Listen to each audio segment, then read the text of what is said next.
நீங்க இப்படி சாப்பிடக்கூடாது, பழங்களை சாப்பிடறதுக்கு கூட ஒரு வரிசைப்படி இருக்கு அப்படின்னு சொல்லிட்டு முதல்ல வெள்ளை கலர்ல இருக்கிற ஒரு பழத்தை கொடுக்கறாரு. அடுத்து நரி நாவல்னு ஒரு பழம், அடுத்து நீர் நாவல்னு ஒரு பழம், அடுத்து கொடி நாவல்னு பார்த்து பார்த்து வரிசையா சாப்பிட நீலனும் அவரும் அந்த பழங்களை எடுத்து கொடுத்துக்கிட்டு இருக்காங்க. பழைய கடைசியா அவருக்கு அம்முச்சி சாருன்னு எனத்தையும் உணர்வு கொடுக்க, காட்டுக்கு புதுசா அவர் வந்திருக்கிறாரு அப்படின்னு இவர் சொல்ல, யாரு நம்ம நீலன் சொல்ல, கபிலரோ நான் காட்டுக்கு புதியவன் இல்ல, குறிஞ்சி நில பகுதிகளில் எத்தனையோ ஆண்டு காலம் சுத்தி திரிஞ்சவன் நானு அப்படின்னு அவர் பேசுறாப்ல. பதிலுக்கு ஊர் பழைய, இதுவரைக்கும் நீங்க சுத்தி திரிந்த காடுகள் மாதிரி இந்த காடுகள் அல்ல, மனித வாசனையே படாத காட்டுப்பகுதி, சூரிய ஒளி கூட உள்ளே நுழையாது, பல விதமான விஷ பூச்சிகள் அங்க கடிச்சு வச்சிரும், நீங்க வந்த வழியில கூட உங்களுக்கே தெரியாம உடம்புல எங்கெங்க என்ன கடிச்சு வச்சதோ, அதனாலதான் கடைசியா உங்களுக்கு இப்போ ஒரு சாறு குடிச்சனே, அந்த சாரை குடிச்சாதான் உங்க உடம்புல ஒருவேளை உங்களையுமே அறியாம ஏதாவது விஷமேறி இருந்தா அந்த விஷம் முறிஞ்சிருக்கும். அதே மாதிரி இந்த பழச்சாரை சாப்பிட்டுட்டு நீங்க நடக்க ஆரம்பிச்சீங்கன்னா அந்த விஷ ஜந்துக்கள் உங்க பக்கத்துல நெருங்காரு அப்படிங்கிற மாதிரி விளக்கம் சொல்றாருங்க. யாரு? பழையன்னு சொல்றாரு. இதையெல்லாம் கேட்ட கபில மிரண்டு போறாருங்க. நமக்கு எல்லாம் தெரியணும்னு நினைச்சுக்கிட்டு இருந்த மனுஷனுக்கு எதுவும் தெரியாதுங்கிற மாதிரி இந்த காடு, இந்த மனுஷங்க, இந்த வயசான ஆளு புத்தி புகத்திட்டாங்க. மறுபடியும் குடிலுக்கு வர அந்த பொண்ணு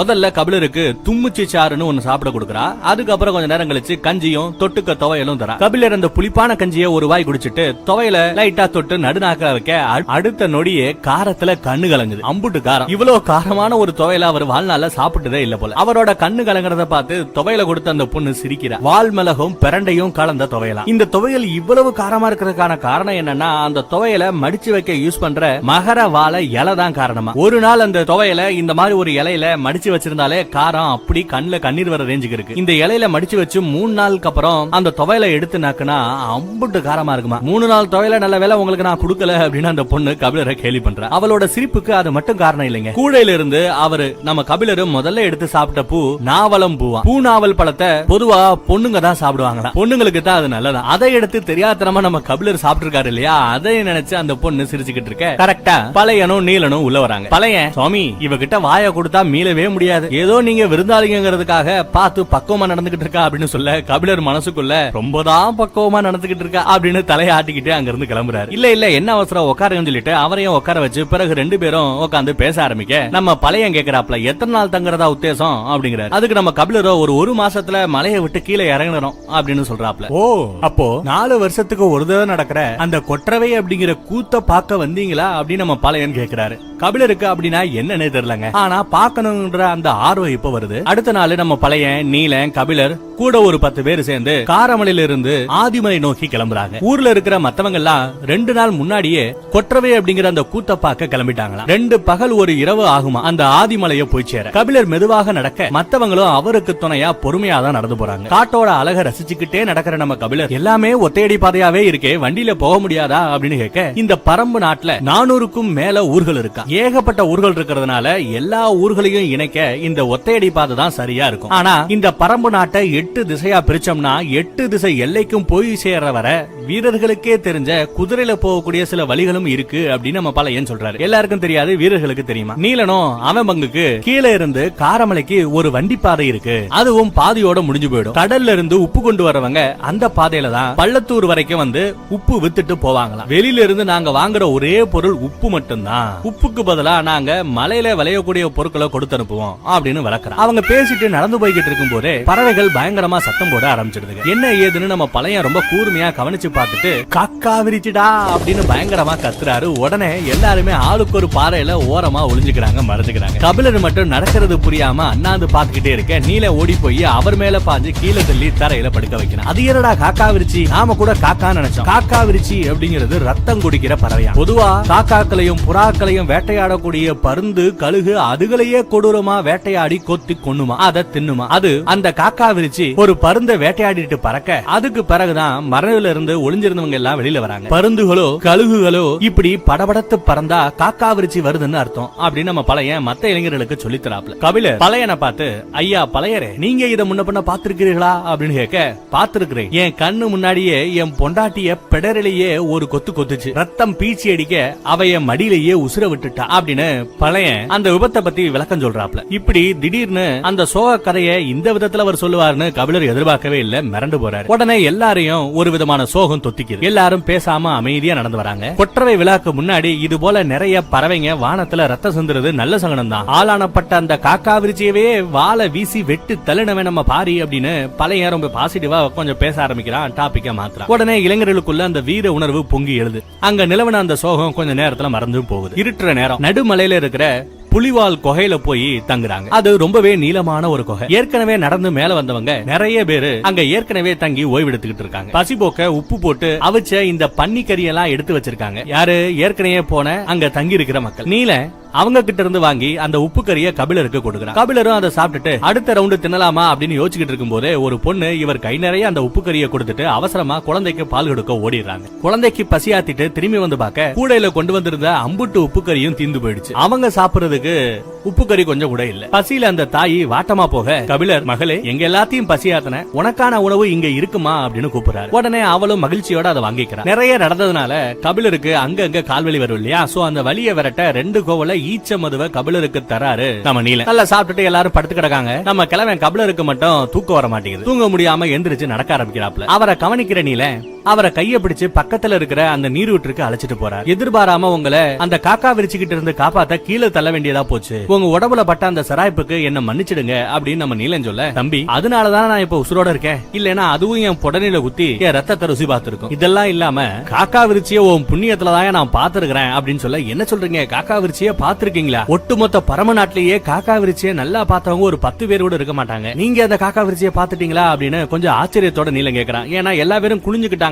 ஒளிஞ்சுக்கிட்டாங்களே ஒளிய அண்ணா அந்த காக்கா விரிச்சு யாரும் பார்க்கலன்னு நினைச்சா நம்ம கபிலர் புலவர் பார்த்திருக்கிறார். ஆமா, அத நான் பார்த்தது உண்மை. அது பார்க்க ரொம்ப கருப்பா வேங்கை புலி மாதிரி இருந்துச்சு. நான் முதல்ல அத ஒரு மிருகன்னு தான் நினைச்சேன், பறவைன்னு நான் நினைக்கவே இல்லை. பிறகுதான் அது பறவைன்னு என்னால உணர முடிஞ்சது அப்படின்னு நம்ம கபிலர் சொல்றாரு. ஆதிமலையோட வடமேற்கு மூலையில ஆலிக்காடுன்னு ஒரு இடம் இருக்கு. அந்த ஆலிக்காட்டுல தான் இந்த காக்கா விரிச்சிங்க தங்குறதா சொல்றாங்க. அந்த திசையில தான் குட்டநாடுங்கிற ஒரு எல்லையும் தொடங்குதான் அப்படின்னு நம்ம நீல எக்ஸ்ட்ரா தகவலும் சொல்லிக்கிட்டு இருக்கான். தண்ணி குடிச்சிட்டு 2 பேரும் குகைக்கு திரும்ப நம்ம கபிலர் நிம்மதியா இப்ப தூங்க ஆரம்பிச்சாரு. அப்பதான் நம்ம பழையனோட வந்த கபிலரை பத்தின அந்த விசாரணை தொடங்குது. பரம்போட தென் எல்லை காவலன் கூலையன், அந்த காவலனோட பேரு கூலையன், பழையனையும் நீலனையும் தனியா அழைச்சிட்டு போய், என்னையாது நம்ம பரம்பு நாட்டோட செல்வத்தை கொள்ளையடிக்க சேர சோழ பாண்டியர்களும் மூவேந்தர்களுமே காத்துக்கிட்டு இருக்காங்க. எல்லையை பாதுகாக்க வேண்டிய நிர்பந்தம் எனக்கு இப்ப ரொம்பவே அதிகமா இருக்கு. இந்த நேரத்துல நீங்க விசாரணை எதுவுமே செய்யாம ஒரு புலவனை கூட்டு வந்திருக்கீங்க. அவன் ஒருவேளை ஒட்டனா இருந்தா என்ன பண்ணுவீங்க அப்படின்னு கேள்வி கேட்க நம்ம பழையனால எதுவுமே சொல்ல முடியல. சரி விடுங்க, நானே நாளைக்கு காலையில அவரை விசாரிச்சுக்கிறேன் அப்படிங்கிறான் இந்த கூலையன். கபிலர் அடுத்த நாள் காலையில எந்திரிக்க பறவைகளோட அந்த கீச் கீச் அப்படிங்கிற அந்த ஒலி சத்தம் காது நிறைய கேக்குது. அவர் சுத்தியும் முத்தியும் நேத்து நைட்டு தூங்கும் போது ஏகப்பட்ட மக்கள் இருந்தாங்க. ஆனா இப்போ ஒரு ஈ காக்கா கூட இல்லாம அவ்வளவு நிசப்தமா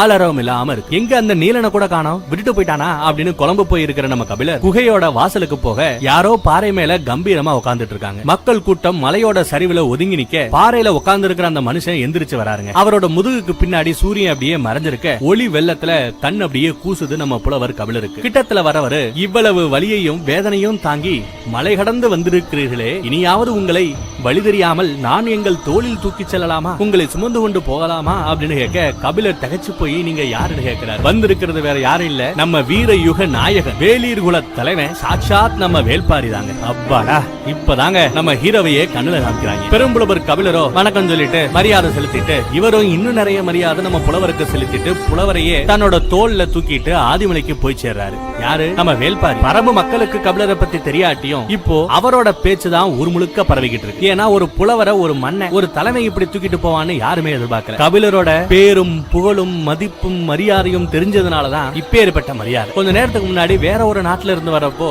அந்த மன்னர்கள் இந்த புலவருக்கு என்ன மரியாதை செஞ்சாங்க? தேரோட்டியா உட்கார்ந்தாங்க. ஆனா இவரோ தானே தேரா மாதிரி நம்ம புலவரை அப்படியே தூக்கிட்டு போக மெய் சிலிர்த்து போறாரு புலவர். பாரியோ ஆட்டம் பாட்டம் கூத்துன்னு கபிலரோட வரவை விழாவா கொண்டாடி தீர்க்கிறார். அவரை பாதுகாப்பா இவ்வளவு தூரம் அழைச்சிட்டு வந்த நம்ம வேட்டூரை சேர்ந்த பழையனும் நீலனும் ரொம்பவே ஃபேமஸ் ஆயிடுறாங்க மக்கள் மத்தியில. அது மட்டும் இல்லாம அவங்க வந்த கதையெல்லாம் விசாரிக்கிறாரு. எப்படி வந்தீங்க, என்ன நடந்துச்சு அப்படிங்கிற அந்த சுவாரஸ்யத்தெல்லாம் விசாரிக்கும் போது தனிமைக்கு மூலிகையை கொடுத்து புலவரை மட்டையாக்கி தோல்ல தூக்கி போட்டு நீல கூட்டம் வந்தா பாத்தீங்களா, அந்த துணிச்சல பாரி பாராட்டுறாரு. இந்த கபிலரோட வருகை காட்டோட திருவிழான்னு நம்ம பாரி சொல்ல மக்கள் குதூகலமா வேட்டையாட கிளம்புறாங்க. காலையில வேட்டையில கிடைக்கிறதெல்லாம், அதுலயும் சிறந்த விலங்குகள் எல்லாத்தையும் அன்னைக்கு நைட்டு விருந்தா படைக்கிறாங்க. விருந்த பொறுத்தவரை மதுவகை, இசை, ஆட்டம், பாட்டம் அப்படின்னு அருமையா போய்கிட்டு இருக்கு. மான்கறி விருந்து வேற அன்னைக்கு, அதனாலேயே மானாட்டம் போடுறாங்க. அதுல ஆடம்பரமும் அதிகாரமும் இல்லாம தூய அன்போட வெளிப்பாடா நடக்கிற இந்த விருந்துல 3 நாளா நம்ம கபிலர் அப்படியே திகைச்சு போறாருங்க. அந்த விருந்துல தெளச்சும் போறாரு. நம்ம பாரி எப்பேற்பட்டவங்கிறத இப்பதான் நம்ம புலவர் புரிஞ்சுக்கிறாரு. இப்பேற்பட்ட மனுஷனையா நம்ம சந்தேகப்பட்டோம் அப்படின்னு மனசுக்குள்ளேயே துடிதுடிச்சும் போறாரு. அந்த பக்கம் நம்ம வேல்பாரியோ கபிலருக்கு ரொம்பவே சுவையான பிறந்து 60 நாளான 60ஆம் கோழிய அடிச்சு விருந்து வைக்க முடியலையே அப்படின்னு தவிச்சுக்கிட்டு இருக்கான். நம்ம சிக்கன் 65 சாப்பிடுறோம் பாத்தீங்களா, பிறந்து 65 நாளான அந்த கோழிய அப்படியே வறுத்து சாப்பிட்டா அது சிக்கன் 65.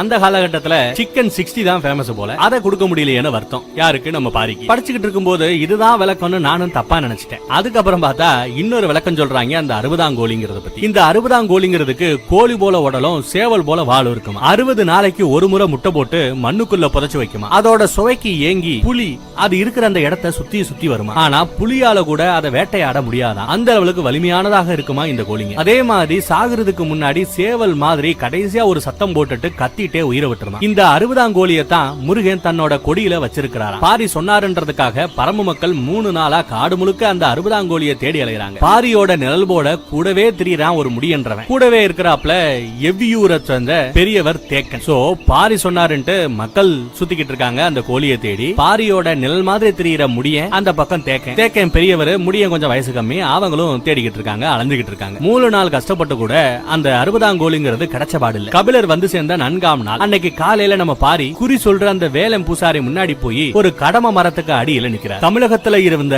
22 மலை மக்களின் அரசுகள்ல முதன்மையான அரசாக இருக்கிறது இந்த பரம்பு நாடு. 10 வருஷமா இதோட குலத்தலைவனா வேல்பாரி தான் இருக்காரு. இந்த நாட்டுல அதிகாரம் செலுத்துறதுக்கான வேலையே கிடையாதான், அவசியம் இல்லையா. பரம்போட தலைநகரம் எவ்வியூர். அங்க எவ்வியூர்ல ஆதிமலைக்கு நடுவுல இருக்கிற பாறையை குடைஞ்சு புத்து மண்ணால சுவர் எடுத்து நீரும் நெருப்பும் எதுவும் செய்ய முடியாத அளவுக்கு ஒரு அரண்மனைய பாம்பு தச்சன்னு ஒருத்தர் எழுப்பி இருக்கார். அந்த அரண்மனை தான் நம்ம வேல்பாரி இருக்கார் போல. நீரோ நெருப்போ அந்த அரண்மனையை எதுவுமே செய்ய முடியாதுங்கிறது ஒரு தனி சிறப்பு. இந்த நாட்டுல பயிர்களை உற்பத்தி செய்யற வேலையே இல்ல. காட்டுல அதுவா விளையிற உணவை சேகரிக்கிறது தான் மக்களோட வேலையா. விவசாயம் ஒண்ணு கிடையாது. காட்டை நல்லபடியா பராமரிச்சா அது வாட்டுக்கு வளர்ந்து நிக்கும், அது வாட்டுக்கு காய்கறிக்கும் பழங்களுக்கும். அதை சேகரிச்சு வந்தா மட்டும் போதும். அதே மாதிரி காட்டுக்குள்ள இருக்கிற விலங்குகளை வேட்டையாடுறதும் போர் செய்யறதும் தான் இங்க இருக்கிற ஆண்களோட வேலையா இருக்கு. அதை தவிர காட்டுல இருக்கிற தாவரம், விலங்கு, பறவை, காலநிலை, மருத்துவம் பத்தி 8 வயசுல இருந்தே கத்துக்க ஆரம்பிச்சிருவாங்க. கத்துக்கிறதுக்காக காட்டுக்குள்ளவே சுத்த ஆரம்பிச்சிருவாங்களா இந்த நாட்டுல இருக்கிற சின்ன குழந்தைங்க. அது மட்டும் இல்லாம இங்க இருக்கிற மக்கள் தனித்தனியா இது எங்க சொத்து, இது எங்க வீடுன்னு சொல்லிட்டு என்னத்தையுமே சேர்த்து வைக்கிறதே இல்லையா. எல்லாமே பொது சொத்து. பாணர்கள் பாரியோட புகழ பாடுன அளவுக்கு பரம்பு நாட்டோட வளத்தை இந்த பாணர்கள் பாடலையா. எப்பேற்பட்ட வளம் கொண்ட இந்த பரம்பு நாட்டோட வளத்தையும் வெளியில போயிருக்க வேண்டாமா, வெளி உலகத்துக்கு அது தெரியாம இருக்கிறத நினைச்சு நம்ம கபிலர் ஆச்சரியப்படுறாரு. வளங்களை பத்தி வெளியில நிறைய புகழ்பாட ஆரம்பிச்சா மத்தவங்களோட கண்ணு அது உறுத்தும். அதனால அதை கொஞ்சம் ரகசியமா தான் வச்சிருக்காங்க போல. கடம மரத்துக்கு முன்னாடி நின்று நம்ம பாரி முருகனை வணங்கி எழுதுறாரு. எந்திரிச்சாச்சு, ஏனோ ஒரு விதமான கோவத்தோடவே இருக்கிறாரு நம்ம பாரி. அந்நேரத்துல ஒருத்தன் குடநாட்டு அமைச்சர் கோலூர் சாத்தன் உங்களை பார்க்க வந்திருக்கிறதா செய்தி சொல்றான். அப்படியே அங்க இருந்து ஒரு சின்ன பிளாஷ்பேக் போறாங்க. 3 மாசம் முன்னாடி வேட்டை சமூகமாக இருந்த மதங்கன் கூட்டம் இப்போ பாணர்களா மாறி இருக்காங்களா. வேட்டை சமூகத்திலிருந்து பாணர்கள் பாட்டு பாடுற அந்த சமூகத்துக்கு மாறின இந்த மதங்கன் கூட்டம் பரம்பு நாட்டுக்கு வந்து சேர்றாங்க. வேட்டையாடின அந்த விலங்குகளிலிருந்து எடுத்து அந்த நரம்ப கட்டி யாழ் செஞ்சு இப்போ அவங்க இசையமைக்கிறாங்க. விலங்குகளோட தோல்ல பற செஞ்சு பறையடிக்கிறாங்க. யானையோட காலடி அளவுக்கு பெருசா இருக்கிற தடாரிங்கிற அந்த தோல் கருவியை செஞ்சு அப்படியே அடி அடின்னு அடிப்பாங்க. தடாரி தான் இவங்களோட ஸ்பெஷல் கருவி. இந்த தடங்கன் கூட்டத்துக்குன்னு இங்க இருந்து ஒரு சின்ன பிளாஷ்பேக் இருக்கு. ஆக்சுவலா இவங்க நெட்டூர் மலையை சேர்ந்தவங்க. ஆனா அந்த நெட்டூர் மலையை சோழன் கைப்பற்றிக் கொள்ள அங்கிருந்த இந்த மதங்கர் கூட்டம் சோழர்களோட கடல் பணிக்கும் அரண்மனை பணிக்கும் தடமாற்றப்படுறாங்க. அடிமைகள் வேலை மாதிரி கப்பல் பணியை செய்யறது, அரண்மனை பணியை செய்யறதுன்னு சொல்லிட்டு அடிமைகளாவே பயன்படுத்திக்கிட்டு இருக்காங்க சோழர்கள். அதுல தப்பி பிழைச்சவங்க தான் இப்போ பாரிய பார்க்க வந்திருக்காங்க. பாரியோட பொண்டாட்டி பழனி மலையோட குலமகளா, பேரு ஆதினி. இந்த மதங்கன் கூட்டம் இருக்கு பாத்தீங்களா, ஒரு மலை நெட்டூர் மலை, அந்த மலைக்கு பக்கத்துல தான் இந்த பழனி மலை. அங்க இருந்து வந்தவ தான் பாரியோட பொண்டாட்டி ஆதினி. அவ கூட இந்த மதங்கன் ஆட்டத்தை ஒரு தடவை தான் பாத்துருக்கான். சோ பாரிக்கும் ஆதினிக்கும் இந்த மதங்கர்கள் வந்திருக்கிறது பெருமகிழ்ச்சியா இருக்கு. இதை தவிர நம்ம பாரிக்கு 2 பொண்ணுங்க இருக்காங்க, அங்கவ சங்கவ. இந்த 2 மகளுக்குமே ஒரு 6 வயசு கேப் இருக்கு. மூத்தவ அங்கவ, இளையவ தான் சங்கவ. மூத்தவ அங்கவைக்கு தான் அப்பா பாரியோட மனசுல என்ன நினைக்கிறாரு அப்படிங்கறத தெரிஞ்சுக்கிறதெல்லாம் ரொம்ப சாதாரண அத்துப்படி. இப்ப பாரி அருவியில குளிச்சிட்டு வெயில்ல முடிய காய வச்சுக்கிட்டு நிக்க ஆதினியும் அங்கவையும் அங்க வராங்க. அப்பா என்ன பாத்துக்கிட்டு இருக்கீங்க அப்படின்னு அங்கவை கேட்க, பாரியோ மகளே நீயே கண்டுபிடி அப்படிங்கிறார். ஆதினியோ என்னத்த சொல்ல, நீங்க வானத்துல பறந்திருக்கிற ஏதாவது ஒரு பறவையோட சத்தத்தை கேட்டிருப்பீங்க, அந்த சத்தத்துல ஒரு சோகம் இருக்கும், அதோட சோகத்துக்கான காரணம் என்னன்னு யோசிச்சுட்டு இருப்பீங்க அப்படின்னு பதில் சொல்ல, அங்கவையோ இல்ல இல்ல அப்பா தூரத்துல இருக்கிற சந்தன வேங்க மரத்தை தான் பாத்துக்கிட்டு இருக்காரு அப்படின்னு கொஞ்சம் வெக்கத்தோட சொல்றான். சந்தன வேங்க மரம் மரம்ங்கிறது காதலோட அடையாளமாச்சே, அதனாலதான் இந்த வெக்கம். நம்ம ஃபர்ஸ்ட் பார்ட்ல நேத்து பாத்திருப்போம், நீலன் சொல்லிருப்பான் பாத்தீங்களா, முருகன் வெள்ளியோட காதல் கதை. அதுல எவ்வி வேங்கை மரத்துல சந்தன கட்டையால பரணம் வைப்பான். மயக்கம் தெளிஞ்சு எவ்வி போய் பாக்குறப்போ அந்த வேங்கையோட சந்தன கட்டையே துளிர் விட்டு இணைஞ்சிருக்கும். முருகனும் வள்ளியும் இணைஞ்சத நாசூக்கா சொல்லி இருக்காங்க அந்த அழகான மரக்கதையில. அதனாலதான் இந்த சந்தன கட்டை வேங்க மரம் இத பத்தி எல்லாம் பேசும்போது யாரா இருந்தாலும் வெக்கப்படுவாங்க.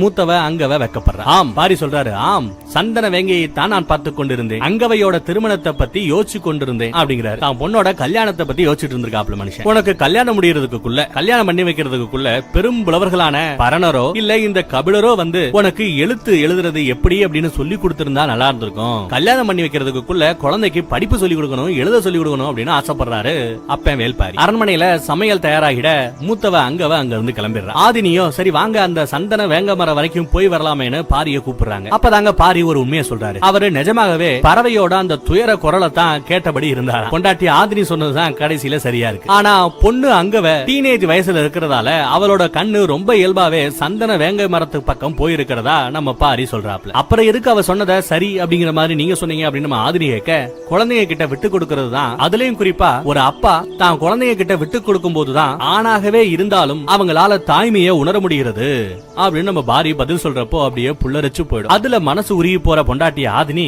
அவரோட நெஞ்சில முத்தமிடுகிறாள். அன்னைக்கு ராத்திரி நேரத்துல, அதுலயும் கொஞ்சம் மிட் நைட் நேரத்துல எவ்வியூரே திரண்டு இருக்க மதங்கர்களோட தலைவி மதங்கி யாழ் மீட்ட துவங்குகிறாள். அடுத்து சிறுபர அரிப்பர அப்படின்னு முழங்க சலங்கை கட்டின ரெண்டு பொண்ணுங்க காடு நடுங்க ஆடுறாங்க. பாரியோ குடும்பத்தோட அத உட்கார்ந்து பார்க்க முடியன் பாரிக்கு பின்னாடி நிக்கிறான். முடியன் அப்படிங்கிறது பேர் இல்ல, அது ஒரு பட்டம், தளபதி மாதிரியான ஒரு பட்டம். மன்னருக்கு பக்கத்துல அவரை பாதுகாக்க வேண்டியது முடியனோட பொறுப்பு. எவ்வியூரை சேர்ந்த தேக்கன்கிறவரு வயசானவங்களோட உட்கார்ந்து கூத்த பாத்துக்கிட்டு இருக்காரு. மதங்கர்கள் அழிஞ்சு போன அவங்களோட இனத்தோட சோக கதைய சொல்லி அவங்களோட குரல் நெறி வெடிக்க கத்துறாங்க, பாடுறாங்க. குரல் வலையே நொறுங்கி போற அளவுக்கு அவங்களோட துக்கம் தொண்டை அடைக்குது. யாழ் இசை உருகி அழைக்க இப்போ இந்த மதங்கர்களோட தலைவன் மதங்கனே வெறிபிடிச்ச மாதிரி தடாரியோட களத்துல இறங்குறாரு. உடனே அங்க வச்சிருந்த அத்தனை தடாரிகளும் அட்ட டைம்ல ஒலி எழுப்ப பாரிக்கே அந்த பேரிசையில தூக்கி வாரி போடுதுங்க. அப்பேற்பட்ட இசையை இசைக்கிறாரு மதங்க. அப்போ ரெண்டாவது பொண்ணான சின்ன பொண்ணான சங்கவ அம்மாவோட மடியில உட்கார்ந்து கிடந்தப்போ இந்த சத்தத்தை கேட்டு அளவே ஆரம்பிச்சிடறாங்க. அம்மா தான் அதுக்கப்புறம் குழந்தைய சமாதானப்படுத்துறாங்க. மதங்கன் இப்போ அவனோட தலைமுடியில இருக்கிற அந்த குடுமிகள காலை முன்னாடியும் பின்னாடியும் வச்சு தடாரிய ரெண்டு கையால தட்டி ஆவேசமா ஆட ஊரே உறைஞ்சு போய் உட்கார்ந்து ஆடி ஆடி ஆடி அந்த ராத்திரி முழுக்க ஆடி அதுக்கப்புறம் ஆட முடியாம மதங்க அப்படியே சரிஞ்சு கீழே விழ. அதுக்கப்புறம் தாங்க அந்த கூத்து ஒரு முடிவுக்கே வருது. அதுக்கப்புறம் மதங்கனை கூப்பிட்டு பக்கத்துல உட்கார வச்சுக்கிறாரு நம்ம மன்னர் பாரி. அவரோட உள்ளங்கைய தொட்டபடியே இங்கேயே தங்கிடுங்களேன் அப்படிங்கிறாரு. பதிலுக்கு மதங்க, இல்லங்க எங்களோட மீளா துயர் எங்களை துரத்துது, எங்களால ஒரே இடத்துல தங்க முடியாது, இதுக்கு மேல விளக்கியே எங்களால சொல்ல முடியல அப்படின்னு சொல்ல பாரியோ சரி விடுங்க வேற என்ன வேணும் கேளுங்க அப்படிங்கிறார். மதங்க தயங்கி கொஞ்சம் கொல்லிக்காட்டு விதை இருந்தா கொடுங்களேன் அப்படின்னு சொல்லவும் எல்லாருக்குமே செம சாக்குங்க. கொல்லிக்காட்டு விதைன்னு ஒண்ணு இருக்கிறதே அங்க நிறைய பேருக்கு தெரியாதான். பரம்பு நாட்டுல நுழைஞ்ச இந்த மதங்கர் கூட்டத்தை ஒரு பரம்பு நாட்டு வீரன் தான் அடிவாரத்துல இருந்து மேல வரைக்கும் அழைச்சிட்டு வந்திருக்கிறான். இவங்க யாருமே சாப்பாடு கொண்டு வராம 4 நாள் பட்னியா வர்ற வழியில இருந்த ஒரு குட்டையில அந்த வீரன் கொல்லிக்காட்டு விதைய தூவி இருக்கான். அந்த கொல்லிக்காட்டு விதைய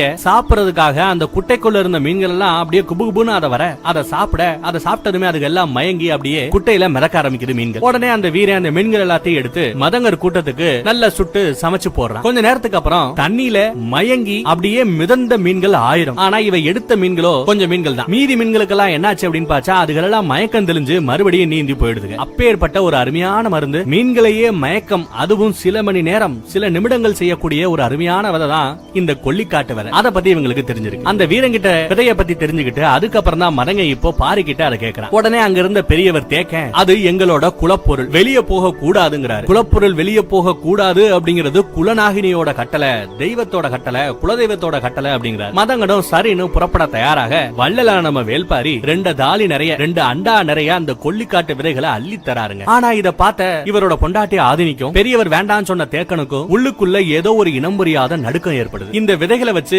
மீனுங்களை மட்டுமில்ல பறவைகளையுமே நீங்க சில மணி நேரம் மயக்கமடைய செய்யலாம், இதை பயன்படுத்தி உங்க கூட்டத்துக்கு பசியாத்துங்க அப்படின்னு அள்ளி கொடுக்க மதங்க சந்தோஷப்பட்டு போறாரு. நம்ம பசங்க கிட்ட எப்பேற்பட்ட விஷயங்கள்லாம் இருந்திருக்கு பாருங்க, நினைக்க புல்லரிச்சு போகுது. பாரியோட கதையை கேட்க வந்த இடத்துல பாரி ஆண்ட பரம்பு நாட்டோட வளத்தை காட்டு வளத்தை நம்ம கேட்கும் போது அதுவே நமக்கு எப்படி மெய்சிலிருக்க வைக்கிறது. அடுத்து இந்த பரம்பு நாட்டோட வளத்தை இன்னும் புதுசா ஏகப்பட்ட விஷயங்களை நம்ம கத்துக்க போறோம். மறக்காம வந்து தினமும் பாருங்க. பிடிச்சிருந்தா மத்தவங்களுக்கு ஷேர் பண்ணி விடுங்க. நீங்க ஷேர் பண்ணணும்னு சொல்லி தான் உங்களுக்கு ஈஸியா கீழே டிஸ்கிரிப்ஷன்ல முதல் லைன்லயே லிங்க் கொடுத்துருக்கேன். அதை எடுத்து மத்தவங்களுக்கு கொடுத்தீங்கன்னா ஸ்டார்டிங் எபிசோட்ல இருந்து கடைசி வரைக்கும் அவங்களால பார்க்க முடியும். தேங்க்யூ. போன பாட்டுல மீன்களையும் பறவைகளையும் கூட மயக்கமடைய செய்யக்கூடிய கொல்லிக்காட்டு விதைகளை தாம் பொண்டாட்டியோ அங்க இருந்து பெரியவரோ வேணான்னு சொன்னியும் கூட 2 அண்டா நிறைய அள்ளி கொடுத்தாரு நம்ம பாரிவல்லல். இதெல்லாம் ஒரு பக்கம்னா இன்னொரு பக்கம் கிரேக்கர்கள் கேள்விப்பட்டிருக்கீங்கல்ல, அவங்களுக்கு தமிழாக்க யவனர்கள். சோ கதையில நம்ம கிரேக்கர்கள்னு இவங்களை சொல்லுவோம், சம்டைம்ஸ் யவனர்கள்னு சொல்லுவோம். சோ இந்த கிரேக்கங்க ஒரு அழகான பிரம்மாண்டமான கப்பல் வச்சிருக்காங்க. அந்த கப்பலோட பேரு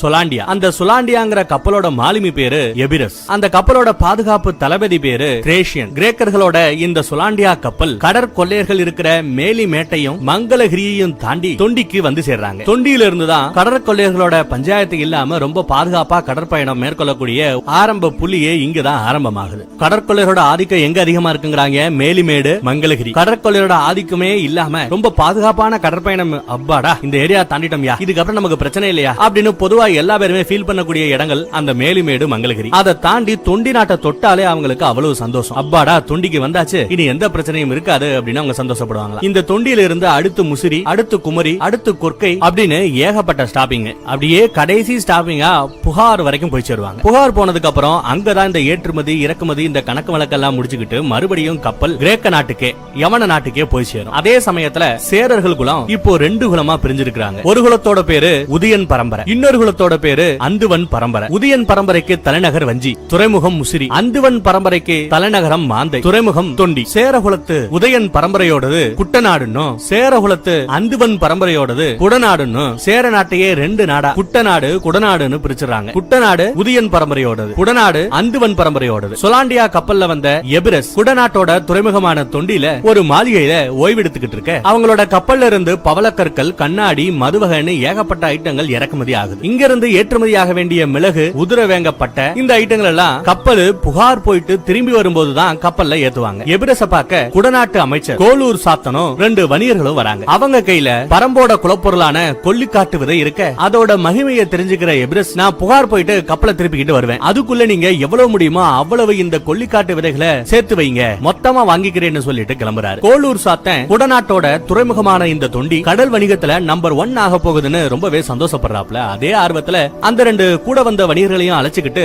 பரம்பு நாட்டுக்கே போறாங்க. இதோட ஒரு பிளாஷ்பேக் கதை முடியுது. உதயன் பரம்பரையில உதயனோட அப்பாவை நம்ம வேல்பாரி தான் கொன்னிருப்பாப்ல ஒரு போர்ல. அதனாலேயே இந்த உதயன் பரம்பரையோட நாடான குட்டநாட்டுக்கும் பரம்பு நாட்டுக்கும் பயங்கர பகை. அதே சமயம் இன்னொரு பரம்பரையான அந்துவனோட அப்பாவை பாரி வாழ விட்டதால குடநாட்டுக்கும் பரம்பு நாட்டுக்கும் பெருசா உரசல் இல்ல. அதனாலதான் இந்த குடநாட்டு அமைச்சரும், அமைச்சரோட பேர் என்ன, கோலூர் சாந்த, அவரும் 2 வணிகர்களும் பரம்பு வீரர்களோட உதவியோடய பரம்பு நாட்டுக்குள்ள நுழையிறாங்க. அதே சமயம் அந்த பக்கத்துல கரம்பு மரத்துக்கு கீழே முருகனை வணங்கிட்டு திரும்புற நம்ம வேல்பாரி அந்த கோலூர் சாத்தனை சந்திக்கிறாரு. அந்த கோலூர் சாத்தனோ முகம் பாக்குற கண்ணாடி ஒன்ன நம்ம பாரிக்கு பரிசா கொடுக்கிறாரு. தன்னோட மன்னர் தந்த பரிசா எடுத்து வைக்கிறாரு. பாரியும் அந்த கண்ணாடியில தன்னோட முகத்தை பார்த்துட்டு லைட்டா சிரிக்கிறாப்ல. அடுத்த நிமிஷம் எதுக்காக வந்திருக்கீங்க அப்படின்னு நம்ம பாரி கேட்க, குடநாட்டுக்கும் பரம்பு நாட்டுக்கும் நடுவுல வணிக பேச்சுவார்த்தை நடத்துறதுக்காக வந்திருக்கிறதா அந்த அமைச்சர் சொல்றாப்ல. வணிகம் அப்படிங்கிறது இயற்கைக்கு எதிரானது அப்படின்னு நம்ம பாரி சொல்லவும் அமைச்சர் தயங்கிக்கிட்டே, வணிகம் செழிச்சாதான அரசும் மக்களும் செழிப்பாங்க, உங்க நாட்டுக்கு தேவையான அந்த உப்ப நீங்க உமணர்கள் கிட்ட இருந்து வாங்குறது போலதான் இந்த வணிகங்கிறதெல்லாம் அப்படிங்கிற மாதிரி இந்த அமைச்சர் பேசுறாப்ல. பாரிக்கு கொஞ்சம் கோவம் வந்துருதுங்க. யோ, நாங்க பகிர்ந்து உண்டும் பரிமாறிக்கொண்டும் தான் வாழ்ந்து கொண்டு இருக்கிறோமே தவிர வணிகம் செய்யவில்லை. நீங்கள் சொல்லும் வணிகம் ஏதோ ஒரு ஆதாயத்தை தேடுகிறது, அதற்காக தானே இந்த பரிசெல்லாம், ஏதோ ஒண்ணுக்காக அடிபோட்டு தானே இந்த பரிசை எனக்காக உங்க மன்னர் கொடுத்திருக்கிறாரு, ஒரு பெரிய ஆதாயம் வேணும்னா உங்க மன்னை என்ன வேணாலும் செய்வான் அப்படின்னு கேட்க, அப்படின்னு சொல்ல இதையெல்லாம் கேள்விப்பட்ட கேட்கிற நம்ம அமைச்சரும் சரி, அமைச்சர் கூட வந்த 2 வணிகர்களும் சரி, துண்ட காணம் துணிய காணங்கிற மாதிரி அங்க இருந்து தெரிச்சு ஓடுறாங்க. மீட்டிங்கை முடிச்சு விட்டு நம்ம வேல்பாரி தன்னோட குடும்பத்தை பாக்குறதுக்காக போக, அதே சமயம் அந்த பக்கம் பாரியோட வருகைக்காக குடும்பமே காத்திருக்கிற பாரியும் அரண்மனைக்குள்ள நுழையிறாரு. ரொம்ப சந்தோஷமா சின்ன பொண்ணு சங்கவ அந்த 60ஆம் கோழி கிடைச்சிருச்சுப்பா அப்படின்னு சந்தோஷமா சொல்ல கத்த, அத கூட கவனிக்க முடியாத அளவுக்கு நம்ம பாரி கோவமா இருக்காரு. அந்த 60ஆம் கோழியோட இறகை எடுத்து அப்பா பாரியோட கையில மெல்ல பொண்ணு வருடுற, அத கூட கவனிக்க முடியாத அளவுக்கு இன்னும் கோவத்துல ஆக்ரோஷத்துல இருக்காரு. இப்போ அப்பா பாரிக்கு இருக்கிற யோசனை எல்லாம் ஒன்னே ஒண்ணுதாங்க, எவ்வளவு தெனாவட்டா நம்ம கிட்டே வந்து வணிகம் பேசுறான்னா நம்மள பத்தி ஏதோ ஒண்ணு அவன் கேள்விப்பட்டிருக்கான், நம்ம கிட்ட இருக்கிற ஏதோ ஒண்ணு அவன் கேட்டு வந்திருக்கிறான் அப்படின்னு யோசிக்கிறாப்ல. அதே சமயம் 2வது பொண்ணு சங்கவ மறுபடியும் அந்த இறகால அப்பா கைய வருடுறா. அதுக்கு பிறகுதான் அந்த 60ஆம் கோழி சிக்கிடுச்சுங்கிற மேட்டரை நம்ம பாரிக்கு தெரிய வருதுங்க. கோவத்துல இருந்த மனுஷன் கபிலருக்கு ருசியா விருந்து படைக்க போறோம்னு குஷியாயிராரு. கபிலரோட சேர்த்து நம்ம பழைய அப்புறம் நீலன் அவங்களுக்குமே